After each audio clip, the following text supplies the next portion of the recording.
8,11,000 కోట్ల రూపాయలు అప్పిచ్చిపోయిండు. నిరుద్యోగ సమస్య ఇచ్చిపోయిండు. తెలంగాణ మా దయతోనే వచ్చింది. అదే పెద్ద మనిషి నిలబడి చెప్పిండు. అధ్యక్ష నేను చెప్పలే, అదే పెద్ద మనిషి నిలబడ్డప్పుడు సోనియమ్మ దయతోటి సోనియమ్మ ఆశీర్వాదంతో తెలంగాణ రాష్ట్రం వచ్చింది. ఇక్కడుండి నేను ఒప్పుకోకపోతే నేను మనిషినే కాదని ఆ పెద్ద మనిషి నిలబడి చెప్పిండు. బతుకున్నప్పుడే తండ్రికి తద్దనం పెడతారని ఎవరో వెనకటి కంటే నేనేమో అనుకున్నా అధ్యక్ష. ఇప్పుడు చూస్తుంటే అట్లనే అనిపిస్తుంది. అంటే కేసీఆర్ గారు మాట్లాడిన మాటలకు కూడా వీళ్ళు వ్యతిరేకమా? కేసీఆర్ని ఎట్లాగో అక్కడికి రాకుండా చేసిర్రు. చివరికి ఆయన మాట్లాడిన మాటలను కూడా చరిత్రలో నుంచి తూడిపోయాలనే ప్రయత్నం చేస్తున్నారు అధ్యక్ష. ఇదెక్కడ ఆలోచన అధ్యక్ష?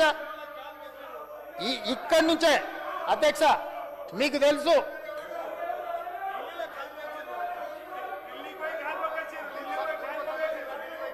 అధ్యక్ష తమరు చూసారు, నేను చూసిన 10 జనపతులు ఒక పెద్ద మరిచెట్టు ఉంటుంది. కుటుంబం అంతా పోయి సోనియా గారి కాళ్ళు మొక్కి కడుపులో తలకాయ పెట్టి వచ్చిన ఫోటో ఉంది అధ్యక్ష. సీయింగ్ ఈజ్ బిలీఫ్ అంటారు. ఆ ఫోటోని సోషల్ మీడియాలో యూట్యూబ్లో మీరు మాయం చేయొచ్చు ఉండొచ్చు, కానీ ప్రజల మెదడులో రిజిస్టర్ అయిపోయింది పర్మనెంట్గా. విశ్వాసఘాతకులుగా మారకండి, విశ్వాసం చూపించండి. తెలంగాణ అంటేనే విశ్వాసానికి మారుపేరు. ఈరోజు ఇచ్చిన సోనియా గాంధీ గారిని ఎల్లకాలం తెలంగాణ గుర్తు పెట్టుకుంటుంది. మీరు కాదన్నా అవునన్నా ఏమీ ఫరక్ పడదు. కాకపోతే నా బాధల్లో ఒక్కటే, పెద్దలు చంద్రశేఖరరావు గారు ఇక్కడ నిలబడి తెలంగాణ రాష్ట్ర మొదటి ముఖ్యమంత్రిగా శ్రీమతి సోనియా గాంధీ గారికి కృతజ్ఞతలు తెలపడమే కాకుండా సోనియా గాంధీ గారి దయ వల్ల తెలంగాణ రాష్ట్రం వచ్చిందని చెప్పిండు. ఏం పోటో బాబామర్దులకు కానీ కేసీఆర్ ఆనవాళ్ళు లేకుండా మొత్తం తుడిపే కార్యక్రమం మీద పడి కేసీఆర్ ఏం చెప్తే దానికి వ్యతిరేకంగా మాట్లాడుతున్నారు అధ్యక్ష. ఎక్కడి విపరీతమైన పోకడల అధ్యక్ష ఇది. అందుకే ఇక్కడ నిలబడ్డా కాబట్టి నేను కూడా ఆ విషయాన్ని గుర్తు చేసిన అధ్యక్ష. అందుకోసమనే ఈరోజు మనం బ్లూ కాలర్ జాబులు క్రియేట్ చేసుకుంటే, మనం ఏటీసీలను, పాలిటెక్నిక్ కాలేజీలను, స్కిల్ యూనివర్సిటీని, స్పోర్ట్స్ యూనివర్సిటీని మనం అద్భుతంగా తీర్చిదిద్దుకున్నప్పుడే తెలంగాణ నిరుద్యోగ యువకులకు ఉద్యోగ ఉపాధి అవకాశాలు వస్తాయి. ఆ పాలసీ డాక్యుమెంటే తెలంగాణ రైజింగ్ 2047. దాన్ని అభినందించడానికి వాళ్ళకు మనసు రాకపోతే జాలిపడడం తప్ప మనం చేయగలిగింది ఏం లేదు అధ్యక్ష. ఇది తెలంగాణకు సంబంధించిన విషయం అధ్యక్ష. ఈరోజు చాలా విషయాలు, పర్యావరణ రహిత ప్రాంతం కావచ్చు, ప్రపంచ స్థాయి పర్యాటక కేంద్రంగా కావచ్చు, ప్రపంచ స్థాయి సర్వీస్ సెక్టర్కు హబ్గా తీర్చిదిద్దడం కావచ్చు, మూసి పునరుజ్జీవం ప్రాజెక్టు కావచ్చు, మెట్రో విస్తరణ కావచ్చు, చెరువుల పునరుద్ధరణ కావచ్చు, కాలుష్య కారక పరిశ్రమల ఔటర్ రింగ్ రోడ్ అవతలికి తరలించడం, హీల్ట్ పాలసీ కావచ్చు, ఎలక్ట్రిక్ వెహికల్స్ను ప్రోత్సహించడం కావచ్చు, సోలార్ పవర్ను ప్రోత్సహించడం కావచ్చు, మన క్యూర్ పాలసీలో భాగంగా మనం పెట్టుకున్నాం అధ్యక్ష. అదేవిధంగా పెరి అర్బన్ రీజన్ ఎకానమీలో సర్వీస్ సెక్టర్తో పాటు మ్యానుఫ్యాక్చరింగ్ సెక్టర్కి అత్యధిక ప్రాధాన్యం. ఔటర్ రింగ్ రోడ్డు నుంచి ప్రతిపాదిత రీజనల్ రింగ్ రోడ్డు మధ్యన మేము ప్యూర్గా వర్గీకరించాం, మ్యానుఫ్యాక్చరింగ్ హబ్గా తీర్చిదిద్దబోతున్నాం. అదేవిధంగా ఫ్యూచర్ సిటీ నిర్మాణంతో పాటు రేడియల్ రోడ్లను నిర్మించి మ్యానుఫ్యాక్చరింగ్ క్లస్టర్స్గా ఈరోజు వీటిని వర్గీకరిస్తున్నాం. Green energy, EV manufacturing, aerospace, defence, pharma లాంటి రంగాలను ప్రోత్సహించబోతున్నాం. అదేవిధంగా రూరల్ అగ్రికల్చర్ రీజనల్ ఎకానమీలో భాగంగా రీజనల్ రింగ్ రోడ్డు నుండి తెలంగాణ సరిహద్దు వరకు ఉన్న ప్రాంతం దాదాపుగా 1,00,000 స్క్వేర్ కిలోమీటర్లలో వ్యవసాయ అనుబంధ రంగాల ప్రోత్సాహం, పంటల మార్పిడి, అధునాతన వ్యవసాయ విధానాలు. ఒకనాడు తెలంగాణ పంటల జోన్లుగా ఉండేటివి. పసుపు, సోయాబీన్, సన్ఫ్లవర్, వేరుశెనగ, చెరుకు లాంటి పంటలకు నిజామాబాద్ జిల్లా ఒక హబ్గా ఉండేది. నిజామాబాద్ జిల్లా అంకాపూర్ రైతులు దేశ వ్యవసాయానికి బ్రాండ్ అంబాసిడర్లుగా ఎదిగారు. దేశంలో ఊరు మొత్తం ఒకేసారి కార్లు కొన్న గ్రామం ఏదైనా ఉందంటే అంకాపూర్ నిజామాబాద్ జిల్లా అని నేను గొప్పగా చెప్పదలుచుకున్న అధ్యక్ష. మిర్చి, పత్తి పంటలకు వరంగల్, ఖమ్మం జిల్లాల పేర్లు ప్రతీతి. మా కొడంగల్, వికారాబాద్ కంది పంటలకు, కందిపప్పు పంటకి ఫేమస్. రంగారెడ్డి జిల్లా కూరగాయలు, పండ్ల తోటల సాగుకు ప్రతీతి. ఇప్పుడు ఆ కల్చర్ కనుమరుగై అగ్రికల్చర్ దెబ్బతిన్నది. దీన్ని రివైవ్ చెయ్యాలని, ఈ పరిస్థితిలో మార్పు తీసుకురావాలని మేము ప్రయత్నం చేస్తున్నాం అధ్యక్ష.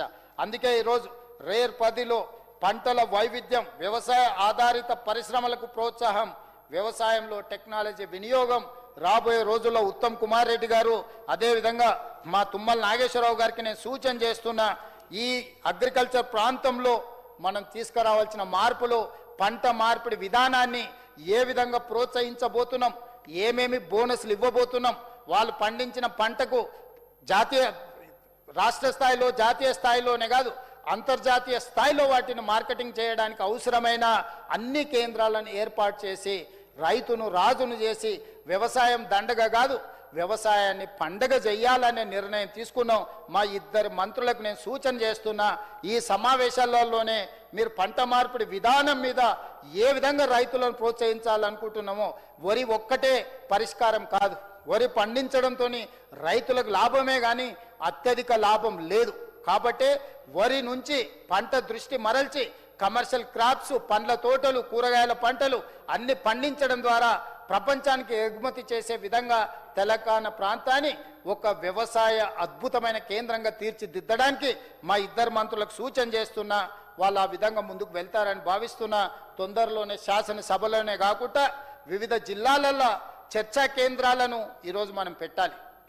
మండల స్థాయిలో, నియోజకవర్గ స్థాయిలో, జిల్లా స్థాయిలో, రాష్ట్ర స్థాయిలో వివిధ ప్రాంతాలలో ప్రజల్ని మమేకం, రైతుల్ని మమేకం చేసి, రైతులను భాగస్వాములను చేసి, స్థానిక పరిస్థితులను, భూమి యొక్క సాంద్రతను పరీక్షలు చేసి, ఆ భూమిలో ఉన్న సాంద్రత ఎంతుంది, ఏ పంటలు పండిస్తే బాగుంటుందో సైంటిస్టులతోని పరిశోధనలు చేపించి అగ్రికల్చర్ యూనివర్సిటీని కూడా ఇందులో భాగస్వాములను చేసి అంతర్జాతీయ స్థాయిలో పోటీ పడే విధంగా తీర్చిదిద్దాల్సిందిగా, పాడి పరిశ్రమను కూడా ప్రోత్సహించాల్సిందిగా, పాలు కూరగాయలను, పాలు పండ్లను పండించే విధంగా తీర్చిదిద్దాల్సిందిగా మా మంత్రులకు నేను ఈరోజు సూచన చేస్తున్నా.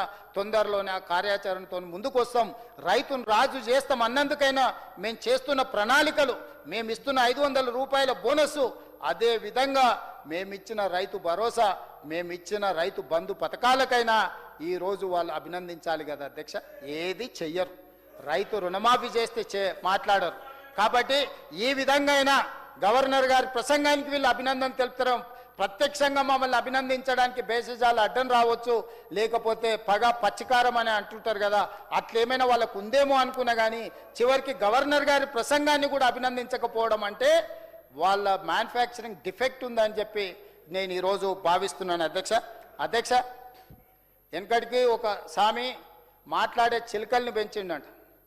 ఆ చిలుకల్ని ఇద్దరు కొనుక్కున్నారు. ఒక ఆయన స్వామీజీ కొనుక్కున్నాడు, ఇంకొక ఆయన కషాయి కొనుక్కున్నాడు.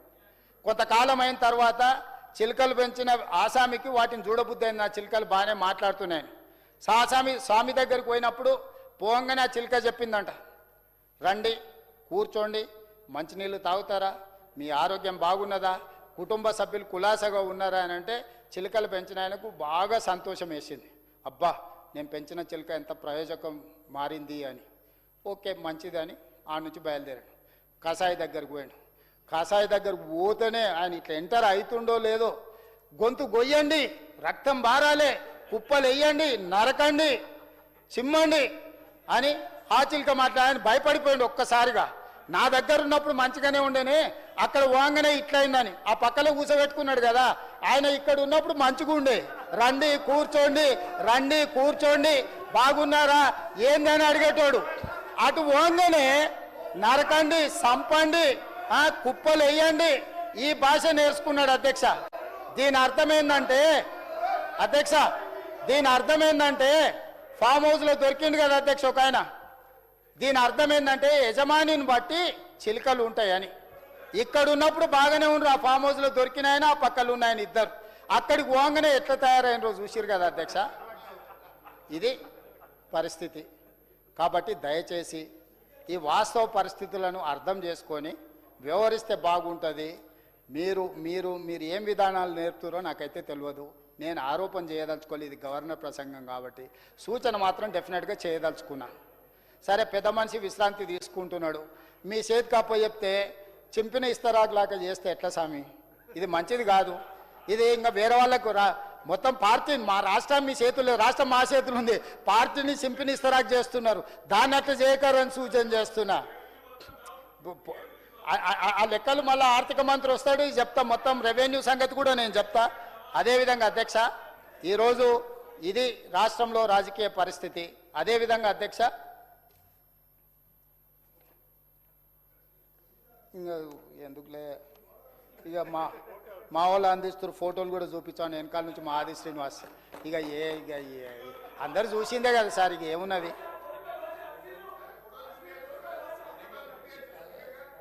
స్పీకర్ సార్, ఈరోజు ప్రజాప్రభుత్వం తీసుకొచ్చిన పాలసీలు, గత ప్రభుత్వం నచ్చితే నజరానా, నచ్చకపోతే జుర్మానా.